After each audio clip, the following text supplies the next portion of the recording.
Everyone, welcome back to my YouTube channel let's do study with tricks. तो viewers, जैसा कि आप सभी लोग जानते हैं, आज 8 जून को यूपी टीजीटी और पीजीटी का विज्ञापन जारी हो चुका है। जी हाँ, तो उसके लिए जो नोटिफिकेशन जारी हुआ है उसमें हम सभी इंपॉर्टेंट बातों को आज देखेंगे। ये वीडियो देखने के बाद आपको सभी बातें क्लियर हो जाएंगी, जो भी आपके डाउट हैं टीजीटी के बारे में। ये वीडियो हम टीजीटी की बना रहे हैं, इसके बाद नेक्स्ट वीडियो हम पीजीटी की बनाएंगे। तो देखिए, टीजीटी के लिए अगर मैं आपको ऐसे ही बता दूं, सबसे पहले तो टीजीटी के लिए जो एलिजिबल होते हैं उसके लिए आपको बीएड होना चाहिए और आप ग्रेजुएट होने चाहिए। अगर आप ये दोनों अर्हताएं पूरी करते हैं उसके बाद आप टीजीटी का फॉर्म फिल कर सकते हैं। तो चलिए आगे अब डिटेल से हम पूरा नोटिफिकेशन पढ़ेंगे अच्छे से, जो इम्पोर्टेंट पॉइंट्स हैं, और देखते हैं। तो सबसे पहले पॉइंट मैंने हाईलाइट किया है वो है आवेदन की तिथि। तो 9/6/2022 मतलब कल से ही इसके ऑनलाइन आवेदन स्टार्ट हो जाएंगे। उसके बाद ऑनलाइन शुल्क जमा करने की प्रारंभ तिथि भी कल से ही है, और पंजीकृत की अंतिम तिथि है 3/7/2022। ठीक है, तो मतलब जो इसका पंजीकृत होगा वो 3 जुलाई को फिनिश हो जाएगा। उसके बाद जो है आपकी पंजीकृत नहीं होगा। उसके बाद हाँ, आपकी शुल्क जमा करने की डेट 6 जुलाई है और सबमिट करने की 9 जुलाई है। तो चलिए आगे देखते हैं अब इसके बाद क्या इंपॉर्टेंट पॉइंट बनता है हमारा। तो सबसे पहले देखिए, यहाँ पर हमने लिखा हुआ है नेक्स्ट पॉइंट इंपॉर्टेंट जो है कि www.upsessb.org की साइट पर आप ऑनलाइन आवेदन कर सकते हैं। ये अगर आप स्टूडेंट की व्यू से देख रहे हैं तो ये आपके लिए इतना इंपॉर्टेंट नहीं है कि कौन सी साइट है। आप अगर फॉर्म भरवाएंगे कैफे वाले से तो वो खुद देखेगा कि कहाँ से फॉर्म फिल करना है। हम आगे वो बातें देखेंगे जो आपको स्टूडेंट होने के नाते आपको पता होनी चाहिए फॉर्म फिल करने के लिए। तो देखिए, नेक्स्ट पॉइंट जो इम्पोर्टेंट पॉइंट बनता है वो ये है कि प्रशिक्षित स्नातक शिक्षक संवर्ग के प्रत्येक विषय के सापेक्ष एक ही आवेदन स्वीकार किया जाएगा। यद्यपि एक से अधिक विषय में पृथक पृथक आवेदन कर सकते हैं। मतलब आप जो आवेदन करेंगे उसमें आप एक से अधिक सब्जेक्ट में कर सकते हैं। जैसे मैं आपको फॉर एग्जांपल बता दूं, मान लो आपने बीएससी किया है और बीएससी में आपने फिजिक्स, केमिस्ट्री और मैथ से आपने बीएससी किया है, तो अब आप टीजीटी में मैथ से भी फिल कर सकते हैं, और जो केमिस्ट्री और फिजिक्स का मतलब जो विज्ञान वर्ग होता है उसमें भी फिल कर सकते हैं। 2 फॉर्म आप फिल कर सकते हैं। ठीक है, लेकिन हाँ, विषय यद्यपि एक से अधिक विषय में पृथक पृथक आवेदन कर सकते हैं, लेकिन एक ही, ठीक है, दोनों में आप अलग अलग विषय में कर सकते हैं, लेकिन एक सब्जेक्ट से सिर्फ एक ही आवेदन होगा। ठीक है, मतलब मैथ से आप अगर मैथ से करना चाहते हैं और आप विज्ञान से भी करना चाहते हैं तो आप दोनों में एक एक कर सकते हैं आवेदन। लेकिन ऐसा नहीं होगा कि मैथ से आप 2 आवेदन डाल दें, ऐसा नहीं होगा। मैथ से आप सिर्फ एक आवेदन डाल सकेंगे, और जो साइंस वाला होगा साइंस से भी आप एक आवेदन डाल सकते हैं। तो समझ आई इतनी बात। आगे देखें, नेक्स्ट पॉइंट जो आपके लिए इम्पोर्टेंट बनता है वो है, यहाँ देखिए, भाषा संबंधी प्रश्न पत्र उसी भाषा में होंगे यथा हिंदी का प्रश्न पत्र हिंदी में, संस्कृत का प्रश्न पत्र संस्कृत में, अंग्रेजी का प्रश्न पत्र अंग्रेजी में तथा उर्दू का प्रश्न पत्र उर्दू में होगा।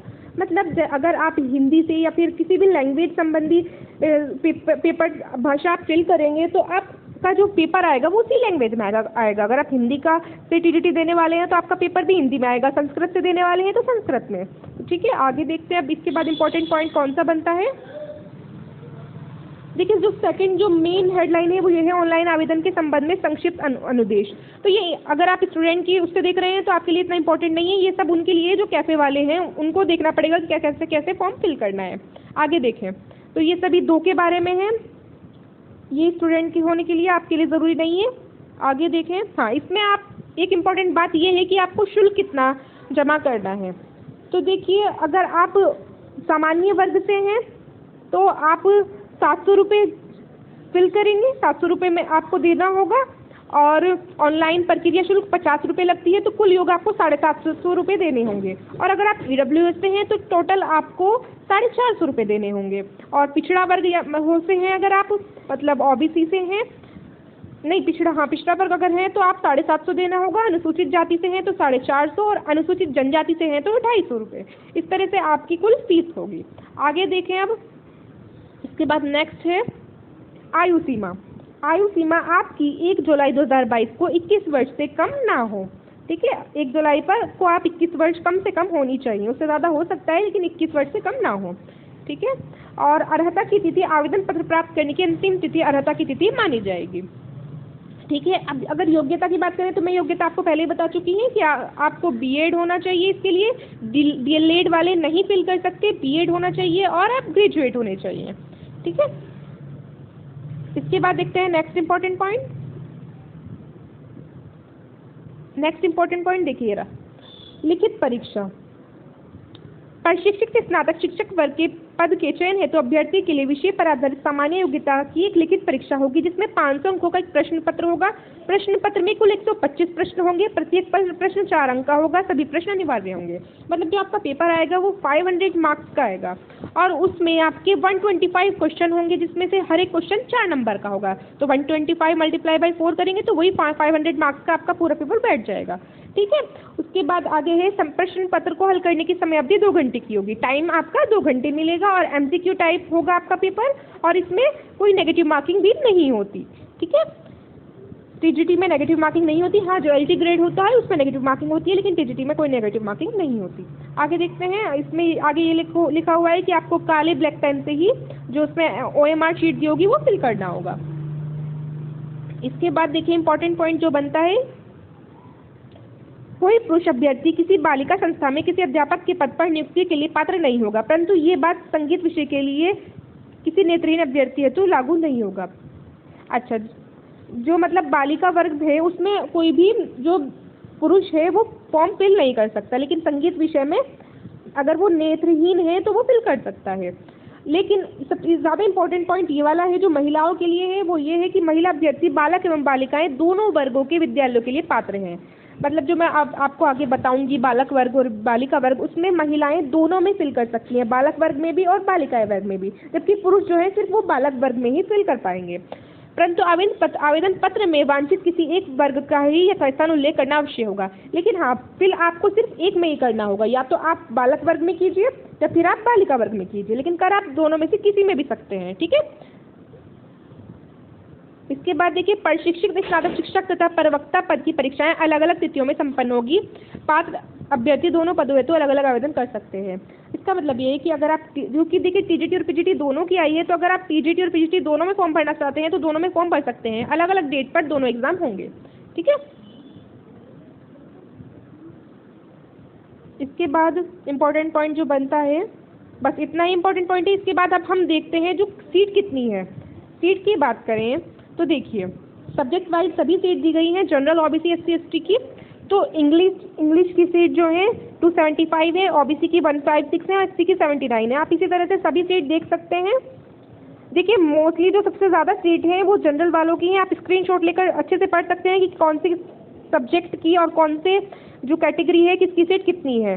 ठीक है। देखिए, यहाँ पर जो है वो कैटेगरी लिखी गई है, जैसे ये जनरल की है, ये ओबीसी की है, ये एससी की है, ये एसटी की है, और सब्जेक्ट वाइज इस तरह से दिया गया है। ठीक है।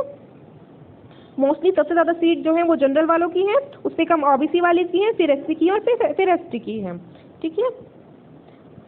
उसके बाद देखते हैं, ये तो जो ये है शिक्षक बालक वर्ग, मतलब जो बालक वर्ग है उसमें जो बॉयज़ फिल कर सकते हैं वो सिर्फ इसी में करना होगा। बॉयज़ तो गर्ल्स इसमें भी फिल कर सकती हैं। ठीक है। ये सभी सीटों पर आप फिल कर सकते हैं। आगे देखें, इसके नीचे दिया गया है बालिका वर्ग। बालिका वर्ग मतलब जो गर्ल्स कॉलेज होंगे उनमें जो निकलती है सीट, उसके अकॉर्डिंग देखिए ये दी गई है, इसमें सिर्फ गर्ल्स ही फिल कर सकती हैं और गर्ल्स या तो ऊपर वाले में फिल कर पाएंगी या नीचे वाले में। ठीक है। बॉयज़ सिर्फ ऊपर वाले में ही फिल कर पाएंगे। तो इसमें भी ये जनरल की है, ये ओबीसी की है, ये एससी की है, ये एसटी की है। देखिए, ऊपर वाले के अगर कंपैरिजन में देखें तो जो बालिका वर्ग में है वो सीट बहुत कम होती हैं और जबकि बालक वर्ग में थोड़ी ज़्यादा होती हैं। तो मोस्टली ऐसा ही किया जाता है, जो गर्ल्स होती हैं वो भी बालक वर्ग में फिल कर देती हैं क्योंकि सीट उसमें ज़्यादा होती है। ठीक है। आगे देखते हैं। अब देखिए, अर्हता की बात करें सभी के लिए तो हिंदी की सबसे पहले अर्हता देख लेते हैं। हिंदी में आपको बीए हिंदी होना चाहिए और संस्कृत के साथ बीए हिंदी और संस्कृत के साथ इंटरमीडिएट अथवा समकक्ष परीक्षा होनी चाहिए और बीएड होना चाहिए। ठीक है। जैसा कि यहाँ दिया भी गया है कि बी, जो मैंने पहले बताया, बीएड होना चाहिए और उसके समकक्ष या फिर कोई अन्य डिग्री जैसे कि बीएड, एमएड वगैरह ये सब आप हो सकते हैं। आगे देखिए, अगर मैथ्स में देखते हैं तो मैथ्स के लिए आप या तो बीए किए हों या बीएससी किए हों मैथ्स से। ठीक है। और बीएड तो होना सभी के लिए कंपल्सरी है। आगे होम साइंस से देखिए तो होम साइंस के लिए भी आप गृह विज्ञान या अर्थशास्त्र, होम इकोनॉमिक्स या घरेलू विज्ञान या गृह कला में प्रशिक्षित स्नातक होने चाहिए, या फिर गृह विज्ञान महाविद्यालय इलाहाबाद का टीसी होना चाहिए, या फिर लेडी इरविन कॉलेज दिल्ली का डिप्लोमा होना चाहिए। ठीक है, आगे देखते हैं। उर्दू के लिए भी यही है कि आप या तो बीए हो उर्दू विषय से, या एलटी या बीटी हो, या बीएड हो, या अन्य समकक्ष शिक्षा हो, या फिर शिक्षा में डिग्री या डिप्लोमा हो आपके पास उर्दू के लिए। इंग्लिश में देखें तो आप बीए होने चाहिए इंग्लिश से, और बीएड तो होना ही है। संस्कृत से देखें तो संस्कृत भी आप बीए संस्कृत से होने चाहिए, तथा एलटी होना चाहिए, या फिर बीटी या फिर बीएड होना चाहिए। ठीक है, आगे देखिए, वाणिज्य से भी आप प्रशिक्षित बीकॉम होना चाहिए आपके पास। इसी तरह से मोस्टली सब में अगर हम देखें तो देखिए सभी में यही है कि आपको, जैसे अगर हम देखें स्पेशल, सभी में यही रहेगा कि ग्रेजुएट होना चाहिए और बीएड होना चाहिए आपके पास। विज्ञान के लिए देख लेते हैं। विज्ञान के लिए आप भौतिक विज्ञान तथा रसायन विज्ञान के साथ बीएससी होना चाहिए। ठीक है, अगर आप पीसीएम से पढ़े हैं या फिर आप पीसीबी से पढ़े हैं, आप दोनों में से किसी से भी फिल कर सकते हैं। आप ऐसा नहीं है कि पीसीएम वाले करेंगे या पीसीबी वाले करेंगे, क्योंकि इसमें आपको भौतिक विज्ञान और रसायन विज्ञान होना चाहिए, तो वो दोनों के पास होता ही है, तो आप फिल कर सकते हैं वो। जीव विज्ञान के लिए आपको बीएससी होना चाहिए।